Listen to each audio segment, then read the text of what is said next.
Now imagine with me, you're 14 years old and you share a bedroom with your little sister. You sleep in the same bed. And one night you're peacefully sleeping when you feel something cold on your neck and an unfamiliar voice states, "I have a knife to your neck and follow me. Don't scream or I will hurt you and your family." Now I hope that this hasn't happened to any of you and never will. But this did happen to a girl named Elizabeth Smart. For years I've been fascinated with her story, and I have read her books, watched her documentaries, watched her movies, listened to her podcasts, and watched her speeches. She's inspired me to remember that even if terrible things happen, you can still turn it into a positive situation. So today I will share with you her backstory, how she influenced society, and where she is at now. If you are unfamiliar with Elizabeth's story, let me start by giving you a brief version of what happened. On June 4th, 2002, Elizabeth was kidnapped from her own home in Salt Lake City, Utah, by a man named Brian David Mitchell. He walked into her house, took her from her bedroom, and walked out the back door. Brian's wife, Wanda Barzee, was waiting up in the mountains at a camp that she had previously set up.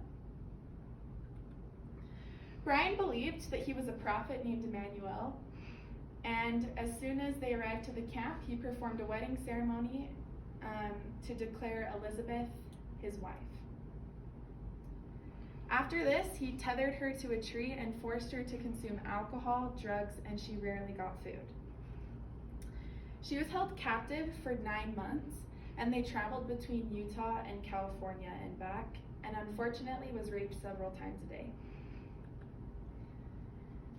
Elizabeth and her 2 captors wore religious robes whenever they went out in public so that they could mask their identity. But on March 12, 2003, a passerby recognized Elizabeth and notified authorities. Once they got on the scene, Brian was arrested and Elizabeth was returned to her family. Elizabeth was closed off and scared to share her story because she was pretty brainwashed, but has since been able to influence people, which brings me to my next point, how she influenced society. She's able to share her story because of the platform that she has. She started a foundation, and according to the ElizabethSmartFoundation.org, their mission is to bring hope and end the victimization and exploitation of sexual assault through prevention, recovery, and advocacy. Our mission is to vanquish sexual assault and exploitation in all of its forms. Along with the foundation, they were able to create books, documentaries, her movie, she speaks at TED Talks, and she has her own podcast. We are not defined, she says that we are not defined by what happens to us, we are defined by our choices and our decisions. So through the trials that she has faced in her young years, she was still able to live as normal of a life as possible. And I'll share with you now where she is currently at. 1 week after she returned to her family, she brought them to the camp that she had stayed at for the previous 9 months. And she states upon arrival, "I felt great, I felt triumphant."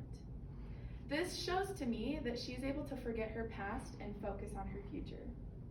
In 2006, she graduated high school and attended BYU and majored in music performance. She was also an activist on behalf of kidnapping survivors and child victims of violence and sexual abuse.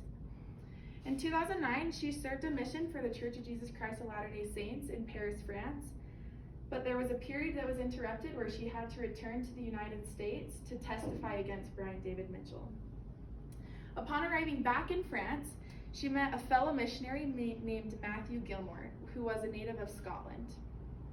They were later married in the Hawaii Temple of February of 2012 and currently have 3 children, according to her biography. To this day, she still gives speeches to spread the word about how she is a survivor and how you can be one too. To conclude, I hope that I've given you guys a glimpse into Elizabeth's life and why she is such an inspiration and why she inspires me so much.